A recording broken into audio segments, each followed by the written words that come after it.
उसके बाद में मैं बोलूंगा गाड़ी आ रही है, थोड़ा सा और टेंशन में, जैसे तलवार आप इधर रखे हैं ना, तो ऐसा करके आप इधर रख लीजिएगा, ठीक है। आपका जो हाथ में स्टिक है सब एक्शन में थोड़ा सा रहिएगा, ठीक है। उसके बाद में गाड़ी आके रुक गई, गाड़ी के रुकने के बाद तब मैं बोलूंगा कि चिलम जलाइए, समझ गए।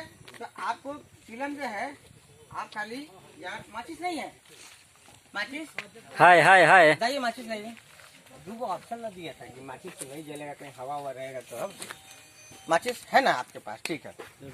माचिस खाली आप ऐसा खोलिएगा, ऐसा खोलिएगा माचिस। अब माचिस खोलने के बाद में बस यहीं पे बस इतना ही खाली शॉट ले रहा हूँ मैं, जलाना नहीं है, फिर लेता हूँ स्लो मोशन। इसके बाद स्लो मोशन कैमरा कर लेना स्पीड। इसके बाद अभी हम एक बार ले लेते हैं, आप बंद रखिए कैमरा। बाबू तू उधर जाता हूँ।